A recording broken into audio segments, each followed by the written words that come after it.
¿qué tal? Muy buenas noches, bienvenidos a Noticias 22. Qué alegría estar con Rafa, con Huemansin. Hola, Laura Regis, en la interpretación de lengua de señas mexicana y sobre todo de presentarles este programa que tenemos. Mucha información y sobre todo de carácter internacional, mis queridos Laura, Hueman, qué gusto saludarlos, amigos del auditorio. Vamos a estar recorriendo el mundo, han pasado muchas cosas interesantes más allá del G20 que nos están compitiendo a todos, desde el calentamiento global hasta lo que me digan en los escenarios internacionales. Así es, pero por lo momento vamos a comenzar con ópera y con un clásico, nosotros decimos también un caballito de batalla de la ópera, y se trata nada más y nada menos que de Otello de Giuseppe Verdi. La tragedia de los celos de Otello cobrará vida en el escenario principal del Palacio de Bellas Artes, con el montaje de la ópera del compositor italiano Giuseppe Verdi, una de las más grandes obras maestras del repertorio operístico, inspirada en la tragedia del dramaturgo inglés William Shakespeare. Otello es un título que tiene tres pilares fundamentales para cualquier cantante, para cualquier creador de teatro y de ópera. Son William Shakespeare, Arrigo Boito y Giuseppe Verdi. Tres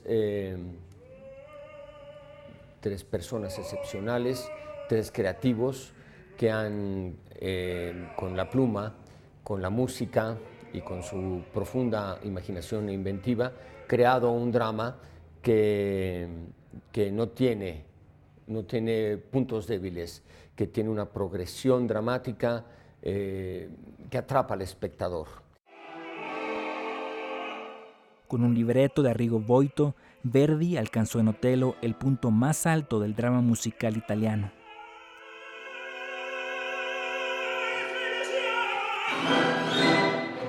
No es fácil tomar una tragedia de Shakespeare y no desvirtuarla a la hora de crear otro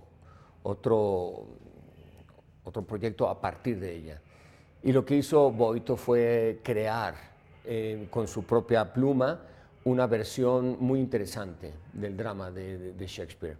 Y por si fuera poco, llega Verdi. Y Verdi logra, 10 años después de no componer realmente una ópera, cerrar con broche de oro prácticamente su vida. No es su última ópera, pero es de las últimas.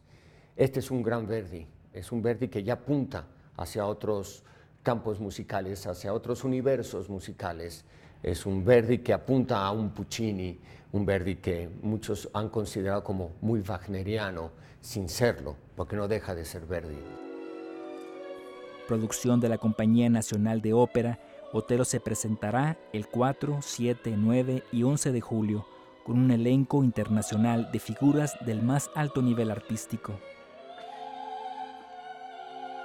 Para hacer Otello necesitamos tener un gran Otello. Y en esta ocasión contamos con un gran tenor que encarna este papel, que es el italiano Lorenzo De Caro, un cantante que está haciendo una gran carrera a nivel internacional y que tiene todos los ingredientes, todas las características que necesita este personaje, una gran presencia escénica, una voz potente, brillante, pero con tonalidades también oscuras, con esta pasta que pueda pasar por encima de la orquesta y del coro con los que tiene que cantar en ensamble. Él encarnando al celoso por antonomasia que es Otello, y su antagonista que es Iago, en esta ocasión encarnado por Giuseppe Altomare, un gran actor como se necesita para encarnar a Iago, este personaje oscuro que intriga y que crea pues todo el nudo dramático de esta obra.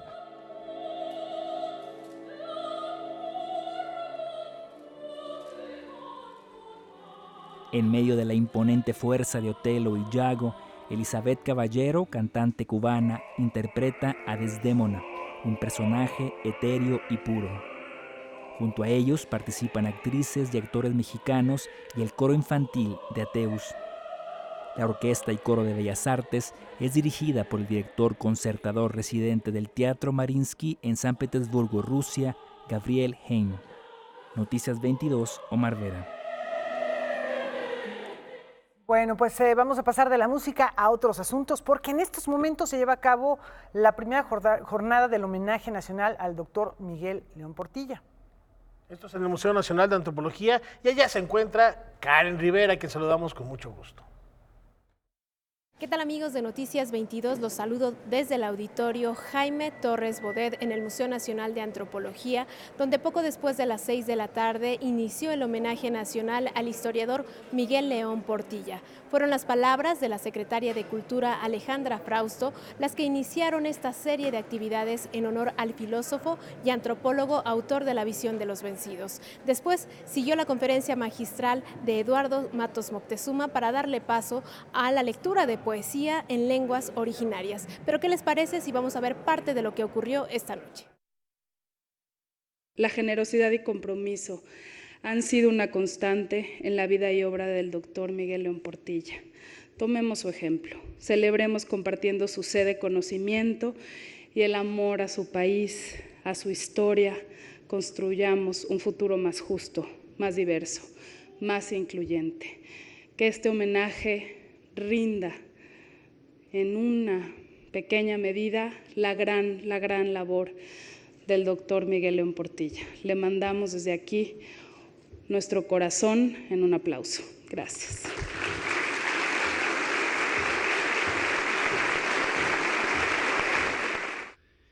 Investigador profundo, escritor prolífico, maestro excepcional, buen amigo y excelente persona, Miguel León Portilla es la imagen del sabio que recibe y entrega, que absorbe conocimiento y lo regresa en forma de libro, de palabras a través de la cátedra o del consejo que abre puertas a quienes a él se acercan.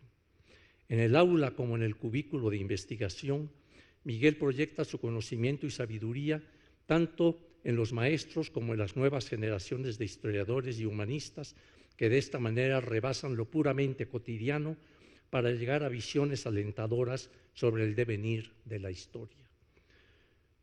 Hoy se inaugura el homenaje en honor de Miguel León Portilla en este recinto en donde se encuentra tanto el mundo prehispánico como la presencia del indigenismo actual. Tengo el privilegio de decir estas palabras que no son otra cosa que la admiración que siento por un personaje singular que ha dado a nuestro país mucho de su saber y dedicación. Es importante mencionar que diversas instituciones se unieron para realizar este amplio reconocimiento a Miguel León Portilla, considerado una de las figuras centrales en el estudio de los pueblos originarios de México. Yo me despido y mañana les tendré todos los detalles de lo ocurrido esta noche. Hasta la próxima. Muchas gracias, Karen, por este reporte y vamos a ver si en un ratito más regresamos. Fundamental recordar y celebrar este legado del doctor Miguel León Portilla. Así es, y como les comentaba en alguna otra ocasión, en este año es el aniversario de uno de sus libros más leídos, que es La visión de los vencidos, que apareció originalmente en ediciones de la UNAM, pero que ha tenido un impacto muy grande. Es un referente y que próximamente estamos seguros de poder compartir con todos ustedes mucha información al respecto, porque va a haber una reedición de este libro, ¿no? A propósito de ediciones, también hay que celebrar las nuevas letras, Laura. Efectivamente, porque Ediciones Castillo reconoce a las nuevas voces de la literatura infantil y juvenil del mundo hispano.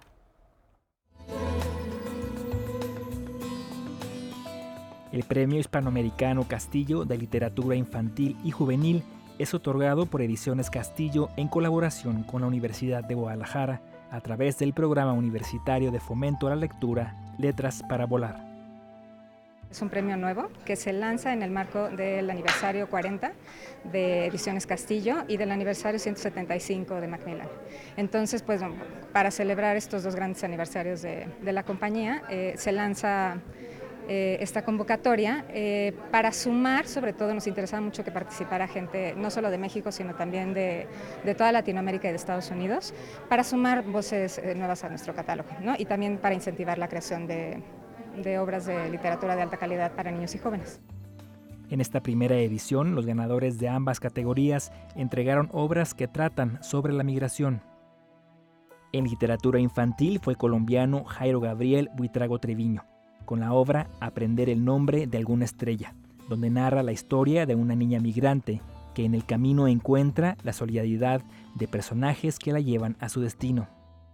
La literatura infantil es fundamental, no solo porque estamos formando lectores, sino porque de alguna forma las letras acercan a los niños a un sinfín de de expresiones artísticas, incluyendo la poesía, el mismo gusto por la imagen, y de ahí en adelante creo que formar lectores ya es una satisfacción como autor para mí, como autor de libros para niños, que me llena muchísimo. No voy a cambiar, creo que nunca.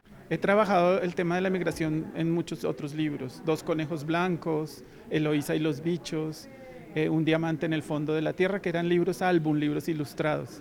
Y creo que en este quise acercarme un poco más a la intimidad del viaje, a las pausas que hay en el viaje y sobre todo más a lo que puedo crear en torno a la poesía que hay en los viajes.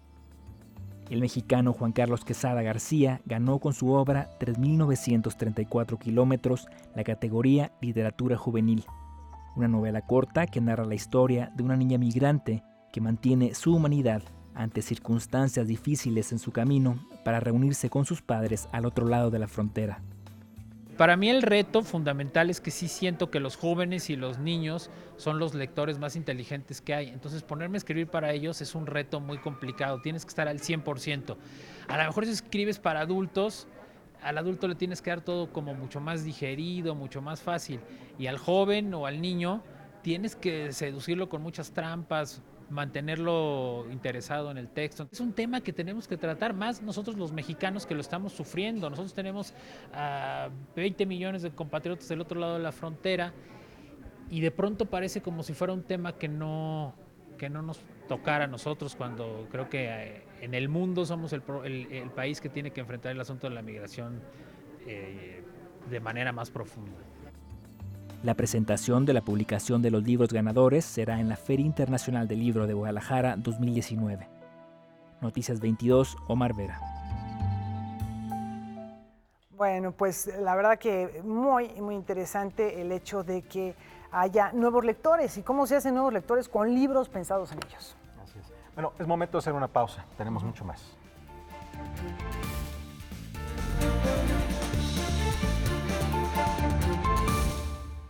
Bueno, continuamos aquí en Noticias 22, vamos con música. Rafael, hay un instrumento que es fundamental para entender la historia de cómo fueron conformándose o creándose la idea de orquesta, que tiene su clímax en el siglo XIX, pero que muy difícilmente tuvo sus conciertos solos o tuvo momentos estelares, pero que forma parte fundamental de las orquestas. Al grado que si han llegado temprano a un concierto, hay un instrumento que suena cuando no hay un teclado, para que se afinen las cuerdas, los instrumentos no temperados, y se trata de un aliento de madera, que es el oboe, y que se está celebrando hoy en un festival muy rico. La Semana Nacional del Oboe, uno de los eventos académicos más emblemáticos del año, tiene como sede el Conservatorio Nacional de Música. El evento cuenta con la presencia de 3 de los mejores ejecutantes del oboe en el mundo, quienes además de deleitar al público con una serie de conciertos, compartirán sus conocimientos con una nueva generación de oboístas mediante clases magistrales y talleres. Ellos son Rafael Palacios, profesor en la Escuela Superior de Música y Danza de París, Christoph Hartmann de la Filarmónica de Berlín y Francesco Di Rosa de la Orquesta de la Academia de Santa Cecilia. Naturalmente, para todos los oboístas, tener 3 personalidades como los maestros que citamos es una gran ventaja, porque rara vez vienen al país personas de tanto nivel a nivel del mundo del oboe. I am Francesco Di Rosa, oboe player from Italian, principal oboe of orchestra in Santa Cecilia in Rome, and this is the first time for me here in Mexico City. I am very happy because it's a good idea to organize la Semana del Oboe. It's not very famous, the oboe. I know it's not like flute or clarinet, but it's one of the instruments of woodwind instrument most important. In the orchestra, for example, it's very important to start the concert, because they give the A for the intonation of the whole instrument, and after they play many solo in the whole repertoire of a symphony, There are also, for example, in Italian music, for the movie, the music for the movie is very famous because the sound of the oboe is like the voice, no, of the singer, and many composer use the oboe for this for kind of this speciality, and for example Morricone.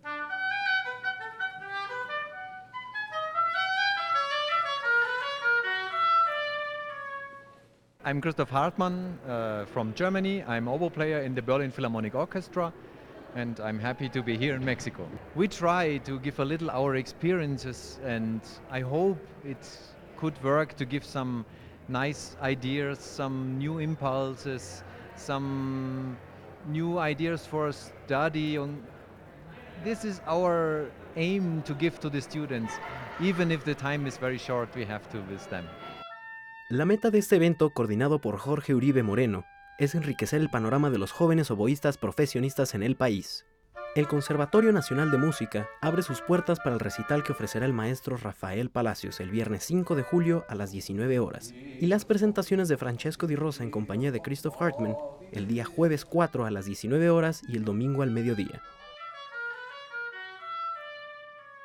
Estoy seguro de que si vienen a cualquiera de los conciertos, el oboe terminará siendo uno de sus instrumentos favoritos. Para Noticias 22, Rodrigo Peredo. Bueno, fantástico, ¿no, Rafael? Porque hablábamos de la importancia de este instrumento y que, bueno, a veces pasa un poquito desapercibido. Ya lo escuchábamos con uno de los entrevistados frente a las presencias tan reconocidas de otros, ¿no? Pero también me viene a la mente obras particularmente consagradas a personajes donde tienen una esencia fundamental con el oboe. Por ejemplo, en Carmen, el oboe juega, en la ópera de Georges Bizet, juega un papel fundamental en los intermezzos. Ahí está presente, en Pedro y el Lobo también está presente. Y te refieres a un periodo de la composición en donde los instrumentos o el color de los instrumentos reflejaban parte de la personalidad de algunos de los personajes que veíamos en la ópera o en algunos conciertos didácticos, como es el caso de Pedro y el Lobo, ¿no? Fascinante, hay que darnos una vuelta a estos conciertos y celebrar la música de manera particular del oboe, que en efecto no es uno de los más reconocidos, pero sí hay conciertos escritos exclusivamente para esta sonoridad tan peculiar, tan particular, que enriquece las orquestas. Y bueno, continuamos con música, con un espectáculo musical para niños que reúne a cantantes, a músicos, a actores para crear un espectáculo bastante bello, ¿no, Rafael? Un río sin orillas. Un prisma se alza amenazante. 40 años de creación poética, presentados con música y lectura en voz alta. Eduardo Mosches presentó Río sin orillas, espectáculo que dio un recorrido por poemas escritos entre 1979 y 2012, contenidos en 9 poemarios. Las temáticas, a decir del autor, han ido desde una poesía discursiva e íntima en sus inicios para adentrarse en una expresión más amplia. Retomo el tema de el agua y el fuego, y dentro de esta un poemario que retoma ambos componentes y insuflados por el aire. Y eso es un poemario. Otro poemario es retomar un momento de la historia, 1944, que es un año circunstancialmente en el cual he nacido, pero que retoma mucho más allá del hecho personal, biográfico, sino que retoma parte de la historia que acaece en el proceso de un año de vida de un bebé.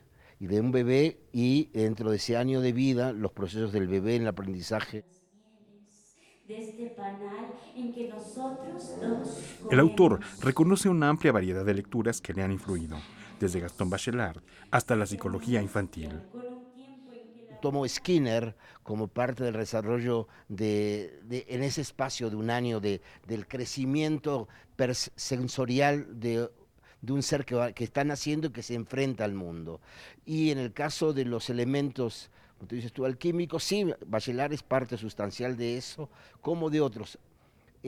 Una parte de un poemario, me acerco a temas históricos del año 44 a través de hemerografía, de un acercamiento a los periódicos, de dos momentos de espacio y dos momentos geográficos, Argentina y México. El espectáculo contó con la presencia de los músicos Jorge García y Omar López, la lectura de Francesca Guillén, la voz de Nayeli Nesme y los comentarios y lecturas de José Ángel Leiva. Sin dudar, Eduardo Mosches define el país que lo acogió, México, como el detonante de su poesía. Eso me lo permitió mi estancia en México, darme el permiso de adentrarme en el proceso de creación literaria de la propia poesía.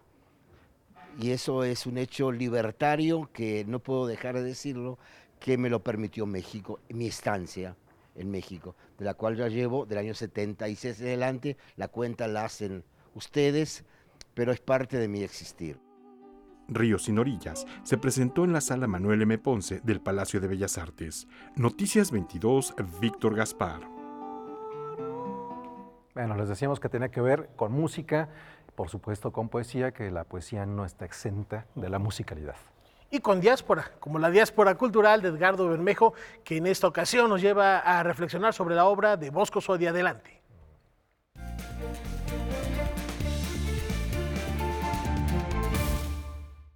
Nuevo descubrimiento en esta ocasión con Edgardo Bermejo y efectivamente, como dice Rafa, una diáspora que habla de quiénes somos los mexicanos cuando estamos en otros países. Yo creo que cambiamos un poco, quizá la identidad nos pega más fuerte y tenemos necesidad de decir cosas y las decimos de otra manera. Bosco Sodi lo hace siempre en voz alta. Así es, hemos venido hablando de la diáspora cultural, pero hoy haremos un giro en esto, porque no solo tratamos aquí de la comunidad mexicana que nos representa, de la comunidad artística mexicana que nos representa en el extranjero, sino también de la diplomacia cultural, que encabezan la Secretaría de Relaciones Exteriores, la Secretaría de Cultura, porque sin su trabajo, sin el trabajo de la diplomacia cultural, mucha de esta proyección no podría verse realizada. Y es por eso que justo hoy vamos a hablar de una actividad en particular que ocurre en el Instituto de México, el Instituto Cultural de México en Washington, que pertenece a la Embajada de México en Estados Unidos, y donde se presenta desde el mes de mayo y hasta finales de julio una exposición del artista mexicano residente en Nueva York, Bosco Sodi. Por ahí estaremos viendo imágenes del instituto. Hay que decir antes de que pasemos a hablar de Bosco que es un instituto magnífico. Fue desde 1921 la sede de la Embajada de México de Estados Unidos y ya hasta finales de los 80s, que la embajada se mudó a otro sitio, fue que el edificio, que es considerado uno de los edificios patrimonio de la ciudad de Washington, fue convertido en el que es muy probablemente el más hermoso Instituto Cultural Mexicano en el exterior. Tiene adentro murales de Cueva del Río, uno de los últimos discípulos de la Escuela Mexicana de Pintura, y es un sitio realmente, digamos, emblemático, y es un sitio que hoy tiene más relevancia justamente por la relevancia que tiene para nosotros la relación bilateral con los Estados Unidos. En el instituto, cuya embajadora es la embajadora Marta Bárcena, se inauguró, decía yo, la exposición de Bosco Sodi, que es, pues, sin duda, uno de los grandes representantes de la diáspora cultural mexicana. Decía, vive en Nueva York, antes vivió en París, vivió en Barcelona, vivió en Berlín mucho tiempo, y su obra ha estado presente básicamente en todo el mundo. Ha expuesto, digamos, yo diría que Bosco tiene 4 países como principales ejes de su proyección, que es Estados Unidos, Alemania, el Reino Unido y España, pero también ha expuesto en Francia, en Suiza, en Corea, en Australia, en Chile, entre muchos otros lugares. Sus obras forman parte de las colecciones de museos y galerías de buena parte del mundo. Edgardo tiene una potencia desde el punto de vista plástico que es desde luego muy notoria, muy importante. Y además los temas que aborda son de pronto temas que sacuden mucho. En esta ocasión veía yo que el título de exposición, si no me equivoco, es Topografías. Topografías, y tiene que ver con su trabajo. Mira, aquí tenemos imágenes del Instituto Cultural de México en Washington, que como decía es una mansión extraordinaria y un muy digno representante de México en Washington. Bosco Sodi, en efecto, yo diría que lo que él hace es una estética de lo geológico, un diálogo entre lo orgánico y lo inorgánico. Es un hombre que trabaja con los materiales digamos, químicos, minerales con los que produce estas piezas abstractas. Es finalmente un renovador de la pintura abstracta mexicana, que encuentra seguramente como una de sus influencias importantes la de Fernando García Ponce, pero también está ahí Antonio Tapies. Antonio Tapies, por ejemplo, con las texturas y el uso de materiales prácticamente tridimensionales, sus obras, cuando se trata de estas obras, digamos, pictóricas, ¿no? Sí, va de lo bidimensional a lo tridimensional, pero también es un autor inspirado por la filosofía asiática, por el concepto wabi-sabi de los japoneses, que cree en el azar, en la impredecibilidad de la obra artística. Uno empieza un trabajo artístico sin saber exactamente hacia dónde va a llevar. Cree la tradición asiática en la belleza de lo imperfecto, en el proceso más que en el resultado final. Y Bosco Sodi en ese sentido es un autor cosmopolita porque representa la tradición pictórica mexicana, pero está extremadamente vinculado con otras corrientes estéticas y filosóficas del resto del mundo. Es un autor, digamos que es un ciudadano global en el mejor sentido de la diáspora cultural mexicana. Eso es lo que nos representa Bosco Sodi. Y no solo eso, digamos, otro aspecto que hay que destacar de la diáspora cultural mexicana es su compromiso con los temas de actualidad. Bosco Sodi, por ejemplo, hace un par de años en Nueva York realizó una pieza performática llamada El Muro, por la cual mandó a traer 1,600 ladrillos desde Oaxaca, siguiendo la ruta que siguen los indocumentados mexicanos hacia Estados Unidos, y construyó este muro efímero como una manera muy clara de, establecer la condición efímera de toda barrera, de todo aquello que intenta detener culturas, procesos migratorios, procesos culturales y comerciales en el mundo. Y después se la llevó, si no me equivoco, se la llevó a Londres, ¿no? Se la llevó a Londres, liderado. Con motivo de la visita de Donald Trump. Exacto, y de hecho algunos de esos ladrillos forman parte de una nueva instalación que está hoy en el Instituto Mexicano en Washington. Pero también Bosco ha logrado crear una fundación en Oaxaca, en Puerto Escondido, la Casa Wabi. Es un espacio de residencia artística internacional, multidisciplinario, con muchos proyectos de vínculos con la comunidad oaxaqueña, de modo que reúne todo. Es cosmopolita porque atraviesa fronteras, es un autor contemporáneo en el sentido de su obra, pero también en el sentido de su pertenencia al mundo que le sirve de contexto para su trabajo, y es un artista con un claro compromiso social, que entiende el arte como un instrumento de transformaciones de vida. Por todo esto, Bosco es un claro representante de la diáspora y hace muy bien la Secretaría de Relaciones y la Embajada de México al presentarlo por primera vez en Washington. Y bueno, es una muestra de que las políticas culturales de México muchas veces son admiradas en otras partes del mundo, a veces nosotros las damos por hecho, pero quizá sin estas políticas culturales muchos de las exposiciones que se han presentado en otros países no serían posibles, porque bueno, el esfuerzo de cada artista es muy loable, pero no necesariamente tienen ni los recursos ni la infraestructura para hacerlo, así que cuando se conjunta el talento, el impulso de un artista y por otro lado el de una política cultural que funciona, bueno, pues se ven estos resultados. Y justamente ese es el trabajo de la diplomacia cultural en nuestros días, servir de puente para localizar, visibilizar y potenciar a esta diáspora cultural de la que hablamos y seguiremos hablando cada semana. Que nos entusiasma muchísimo conocer a estos creadores, estas ideas, estas propuestas en todo el mundo, lo mejor de nosotros para todo el planeta. Gracias, nos vemos la próxima semana. La próxima semana nos vemos. Bueno, nos vamos con una recomendación que la hacemos, Rafa Guamán, o de una vez me la aviento. Por supuesto, como siempre, atractivas las recomendaciones también de Edgardo. Nosotros tenemos una más inmediata que también tiene que ver con artes escénicas en esta ocasión, porque Luis de Tavira y Vanessa Bauche están con Kimberly Armengol acabando este espacio. Así es, ahí tienen en pantalla la invitación para que no se pierdan hoy, terminando Noticias 22, Debate 22 con Kimberly Armengol. Y como mencionaba Rafael, sí, el tema del día de hoy son las artes escénicas, así que tendremos a Vanessa Bauche, que hace algunos años también estuvo trabajando con nosotros aquí en Canal 22, y al reconocido maestro Luis de Tavira. Se va a poner buena la reflexión en torno a las artes escénicas en México, y hecha esta recomendación. Una pausa, volvemos rápido.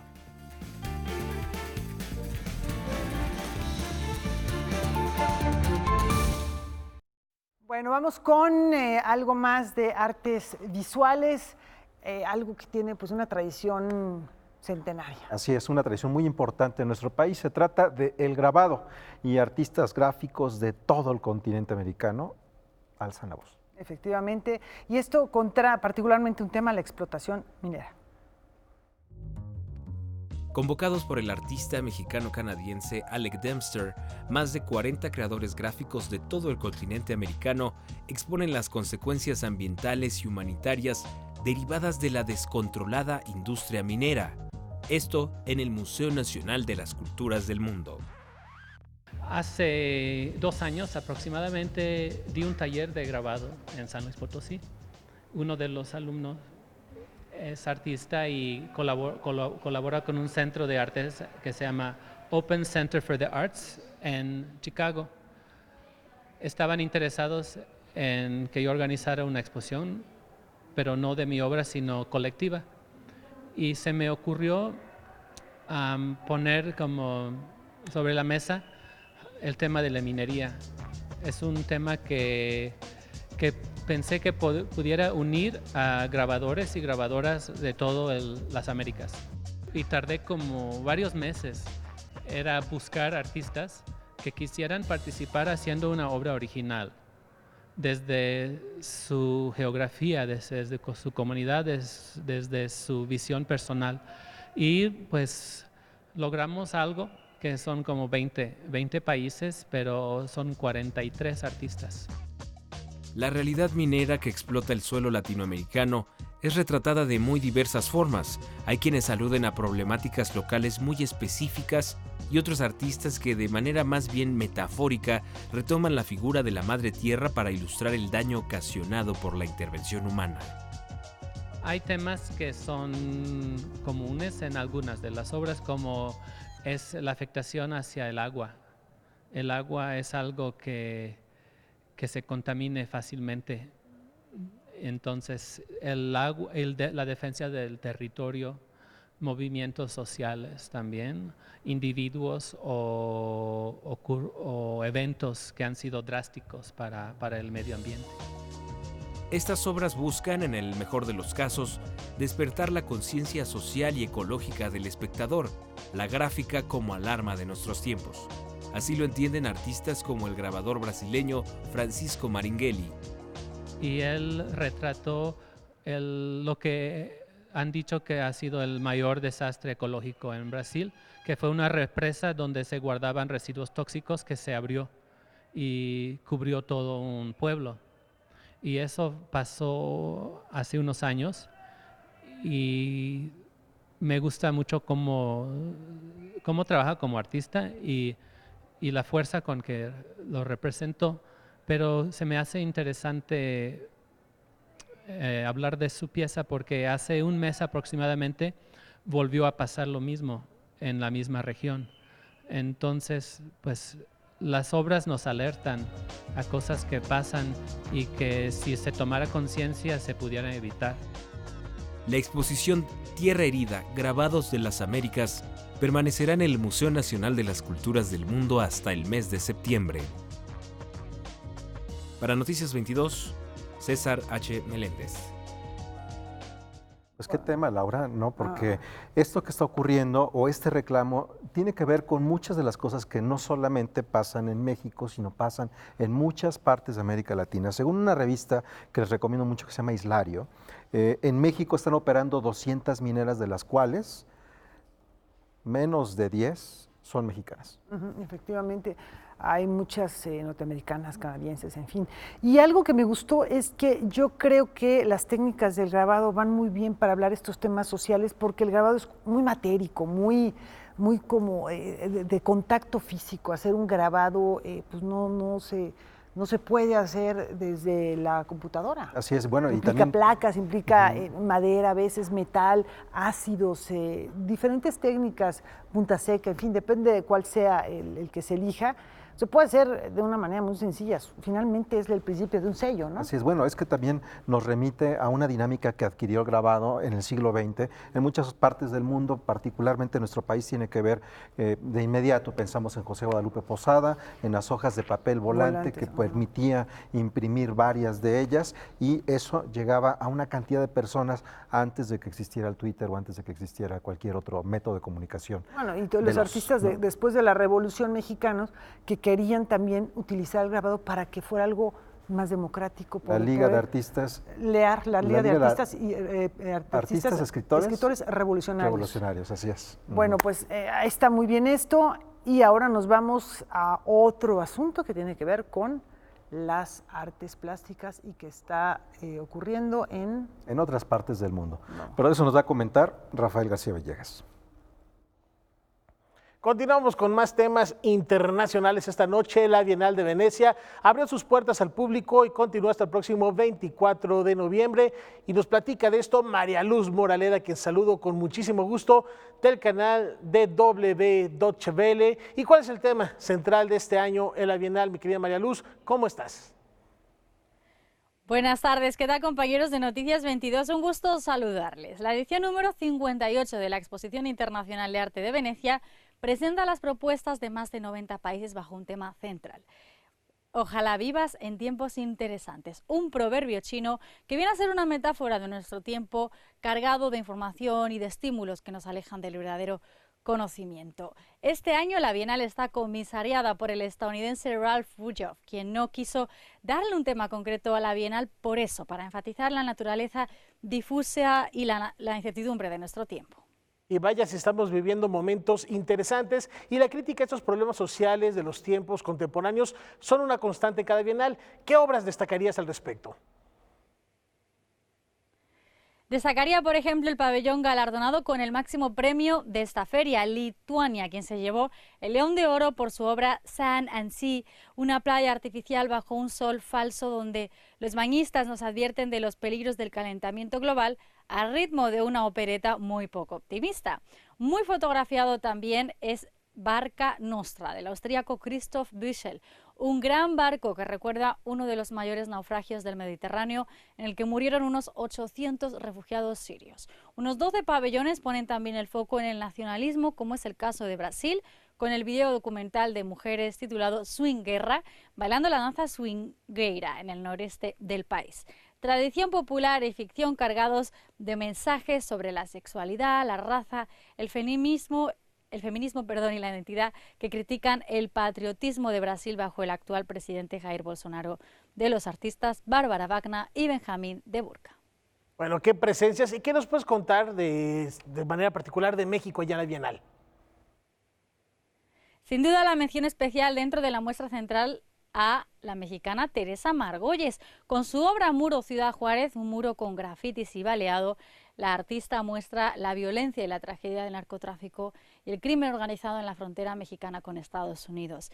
Y el pabellón de México, por supuesto, titulado Actos de Dios, quedó a cargo del artista Pablo Vargas Lugo y la curadora Magali Arriola. Su propuesta es una videoinstalación grabada en Coahuila. En ella se muestra tanto la biodiversidad de esa región como escenas bíblicas en un orden de narración, eso sí, diferente. Toda una crítica a los valores arraigados en el imaginario sobre el origen del mundo y de la fe. Para ver la más prestigiosa Bienal de Arte en el mundo tienen hasta el próximo 24 de noviembre. Desde el canal internacional DW Deutsche Welle se despide hasta la próxima María Luz Moraleda y desde aquí seguiremos informándoles con más temas culturales europeos. Hasta la próxima. Muchísimas gracias, María Luz. Yo creo que de aquí a noviembre sí nos da tiempo de ahorrar, Laura Weman. Ustedes que además ya han estado por allá y es una experiencia muy gratificante porque, como bien refiere María Luz, no solo se trata de las manifestaciones artísticas, sino de estas instalaciones que reflejan la realidad, por cruenta que sea, a través de la mirada de los creadores.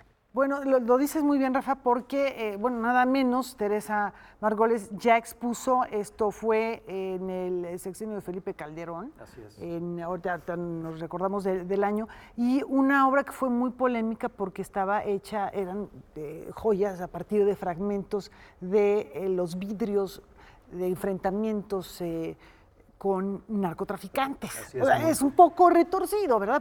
Pero la verdad tenía un fondo es una crítica muy duro, bárbara, ¿no? Y que por un lado hubo quienes la criticaron porque decía, bueno, es llevar a México, pero bueno, finalmente es la realidad, no los artistas no son publicistas tampoco de ningún país y pues tienen toda la Hace 10 libertad años de- exactamente, en 2009. El arte puede ser bello, pero no de cosas bonitas. Efectivamente, efectivamente. Y bueno, interesante también el espacio en el que se realiza. Ahora recuerdo, Rafael Lozano Hemer también estuvo hace algunos años por Efectivamente. allí con una pieza que después Lumínica, vimos aquí en el ¿no? MOAC, Ajá. que era la de los corazones. Tocabas un par de metales, registraba tu latido y con eso se generaba un ritmo a partir de una cantidad de focos que estaban conectados en serie. Y bueno, decía, la arquitectura, el palazzo donde se realizan los jardines, donde se llevan a cabo las exposiciones, los pabellones, bueno, también pues es una mezcla interesante de arte contemporáneo. Ariel Gusick también anduvo por allí. También con una pieza sonora. Muy bella, por Sí. cierto. Bueno, continuamos porque si no nos clavamos aquí, ya vamos a contarles Y toda la nos historia vamos, de la nos Bienal y vamos, la que no arquitectura. nos- Un cafecito, les vamos. Que no nos siga diciendo porque nos vamos para allá. Pues continuamos en el viejo continente. Efectivamente, ya que hablamos de lo que sucede por allá, vamos a revisar la presencia de México en aquellas latitudes. México asiste como protagonista a la quinta edición del Festival Deal 3000 en Francia, cuya temática se centra en el mito de El Dorado, la ciudad perdida que fascinó a los conquistadores. De ese modo, se invita al público francés a que asista al encuentro de una gran cultura milenaria como la nuestra. A lo largo de 7 meses, pues el festival inició en abril y concluirá el 1 de diciembre, la presencia de México consistirá en más de 10 exposiciones, entre ellas Intenso Mexicano, una muestra representativa de la colección del Museo de Arte Moderno, que presenta obras de artistas renombrados como Diego Rivera y de creadores contemporáneos como Carlos Amorales y Betsabe Romero. Además de estas muestras, habrá encuentros literarios, ciclos de cine, degustaciones gastronómicas, un desfile de alebrijes monumentales y conciertos. La ciudad española de Almagro, escenario predilecto del teatro, será testigo de un nuevo encuentro entre México y España. A partir de mañana y hasta el 28 de julio, 20 compañías mexicanas serán las principales animadoras de la edición 42 del Festival Internacional de Teatro Clásico de Almagro, un escaparate que consolida el canon del siglo de oro en las dos orillas del Atlántico y que presenta una oportunidad para descubrir otro pasado esplendoroso en los ojos de creadores contemporáneos. El lema de este año es El mundo iluminado y yo despierta, en honor a Sor Juana Inés de la Cruz, quien será protagonista de esta fiesta escénica junto a otro gran autor novohispano, Juan Ruiz de Alarcón. Pedro Almodóvar, a sus 69 años de edad, incursiona en el mundo de la pintura con una veintena de lienzos que se exhiben en el Centro Andaluz de la Fotografía del Liceo Artístico y Literario de Almería. No es un extraño en el medio pictórico, dado que es un apasionado coleccionista de artistas como CSP, Carlos Berlanga, Manolo Quejido, entre otros. Con estos cuadros el cineasta manchego ha buscado revelar sus memorias y desnudar su pasado, sin quitarse por completo el velo de la ficción. Al tiempo que se aventura en el mundo de la pintura, su última película Dolor y Gloria fue aplaudida por la crítica especializada en el Festival Internacional de Cine de Cannes. Luego de comparecer ante una juez, fue puesta en libertad Carola Rackete, la capitana de la nave humanitaria Sea-Watch 3, que el sábado atracó en el puerto de Lampedusa con 40 migrantes a bordo, pasando por alto las órdenes de las autoridades italianas. Rackete, quien es ahora un símbolo de la lucha contra la política migratoria de Matteo Salvini, permaneció en arresto domiciliario durante casi 72 horas entre Lampedusa y Agrigento, custodiada por una vecina de 74 años. La juez de Agrigento ha destacado que no hubo resistencia a la autoridad por parte de la joven alemana de 31 años y desestimó la acusación por el delito de resistencia o violencia contra un barco de guerra. Muy bien, Rafa. Muy bueno que ya reconocieron la humanidad, sobre todo, y que eso perdura y prevalezca. ¿Nos vamos a una pausa? Efectivamente, volvemos enseguida.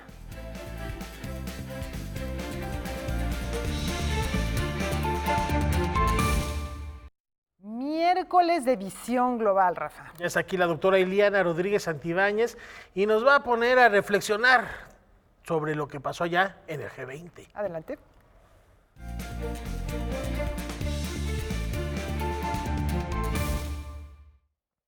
Así es, ya está con nosotros la doctora Ileana Rodríguez Santibáñez. Ileana, ¿con qué empezamos? ¿Empezamos con la guerra comercial Estados Unidos-China o con Trump que pasa a visitar a Corea del Norte o el cambio climático? Hay una cantidad de temas de lo que se discutió en Osaka, ¿cuáles son los que tú crees que sean más importantes y que nos impactan en términos globales? Bueno, yo creo que un tema que generalmente no se pone en primer término, siempre se cita hasta el último, tiene que ver justamente con el del cambio climático. Una de las grandes negociaciones desde el pasado y que se repite o se reitera y ratifica nuevamente el compromiso internacional es justo el Acuerdo de París. Este Acuerdo de París que sustituye en materia de sostenibilidad al anterior protocolo de Kioto.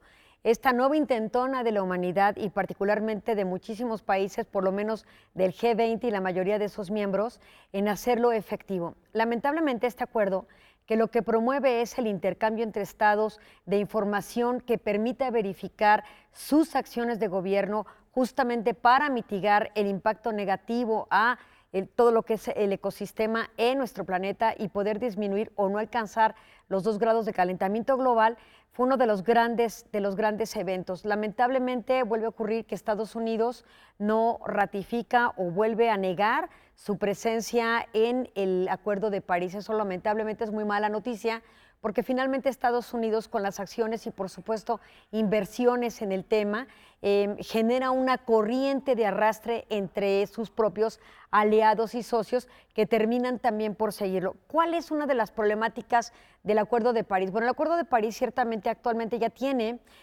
sanciones, pero sanciones que básicamente son prácticamente de reclamo a los estados, no son sanciones impositivas o verdaderamente vinculantes que obliguen a los estados.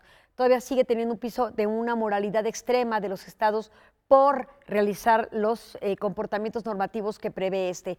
Esa es una situación. Por la otra, Estados Unidos tampoco quiere ser supervisado en las acciones que toma al respecto, pero también algo muy interesante es que el propio mandatario Trump no ha querido aceptar que el cambio climático efectivamente existe. Casi quiere reducirlo a que es una noticia falsa o una fake news, ¿no? ¿Por qué? Porque finalmente toda su industria está basada en elementos y compuestos que generalmente son prohibidos por el Acuerdo de París, comenzando por los temas de petróleo que tendrían que estar transitando hacia el tema de energías limpias, que también fue uno de los grandes temas dentro de este encuentro del G20, donde también hay que decirlo, Huemancín, en el G20 ya las partes que aquí se sitúan, que básicamente representan a las 20 potencias más relevantes del planeta, fundamentalmente países desarrollados y países emergentes. En el caso, por ejemplo, de América, pues sí, es cierto, está Estados Unidos, Canadá, pero también está Brasil, Argentina y México.